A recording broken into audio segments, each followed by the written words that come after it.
Bismillahirrahmanirrahim. Wa qala al-musannifu rahimahullahu ta'ala wa nafa'ana bihi wa bi ulumihi fi daraini amin ya Allah ya rabbal alamin. Tepang deui sareng kajian fikih tab takrib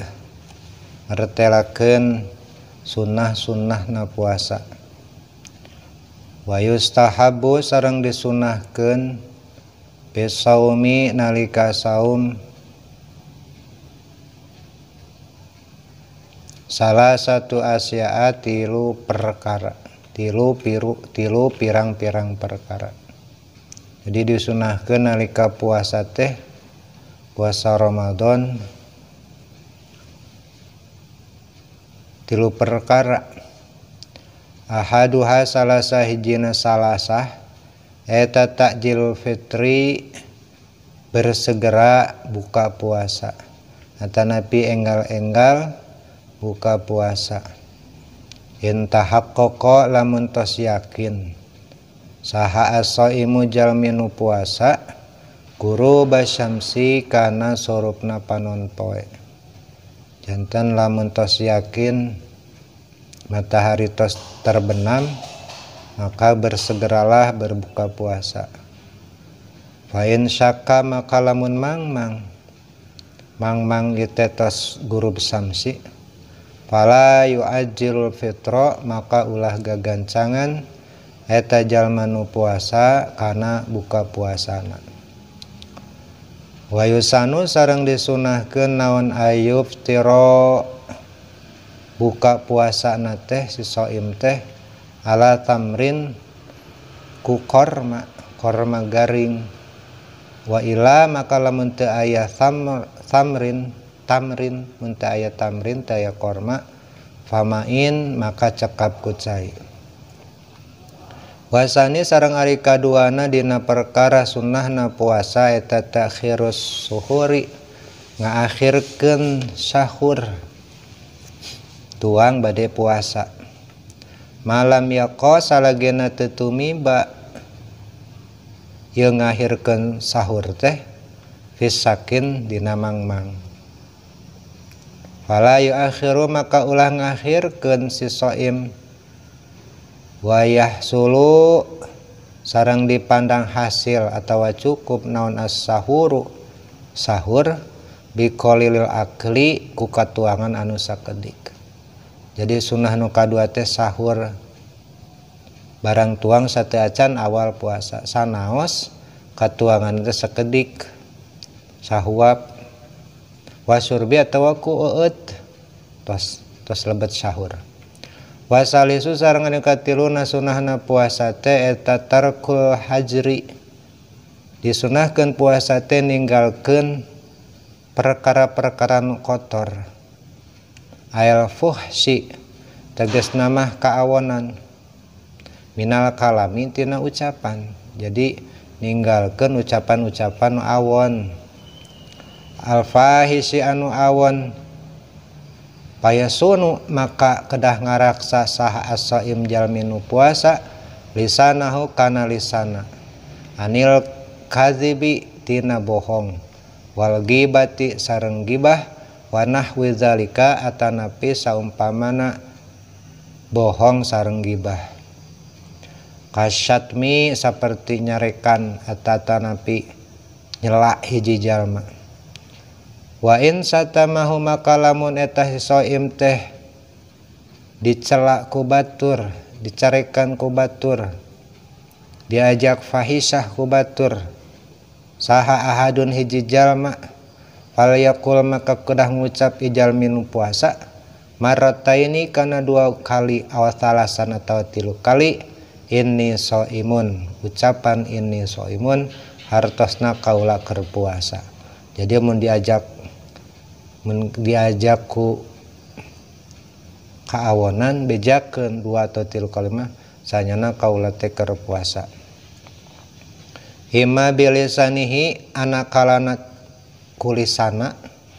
kama qala seperti parantos sumarios saha An-Nawawi Imam Nawawi fil azkari dina kitab azkar.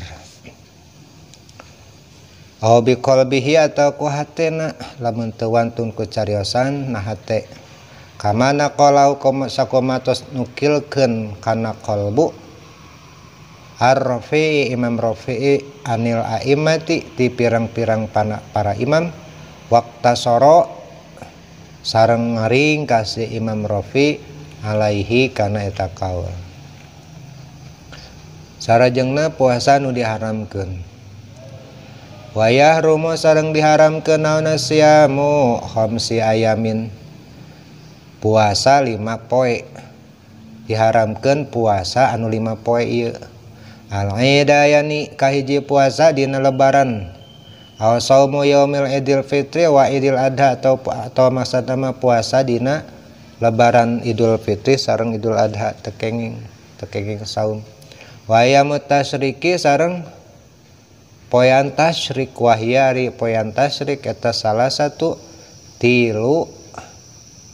poe allati ba'da yaumin nahri anu saparantos poean kurban.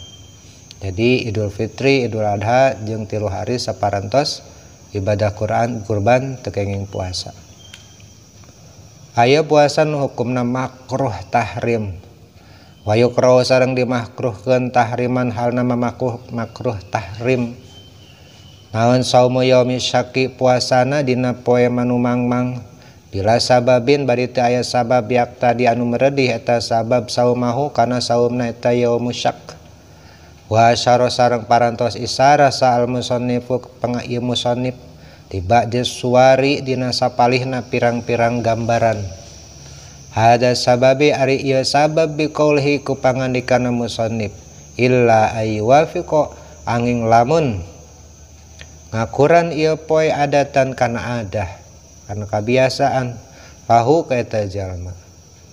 fi tatawwuhi dina puasa sunat neta jalma kaman saperti jalma adatuhu anu kabiasaan nu adat neta jalma teh saumu yaumin wa iftaru yaumin nu puasana teh puasa Daud sehari puasa sehari buka fawafaqo maka ngukuran pas dina yaumul syak anjeunna keur puasa naon saumu puasa neta jalma yaumul syak dina poe syak mangmang walahu maka wenang kenging anu kudu gaduh kabiasaan kitu mah maka wenang ka eta jalma naon siamu yaumi syaki puasa dina dintenan mangmang aidon deui an qadain tina sapertina puasa qada wa nadrin atanapi puasa nazar wa yaumu syaki sareng ari poe mangmang anu dimaksud poe mangmang teh wa ari yaumu syaki eta yaumu salatsina poean ka 30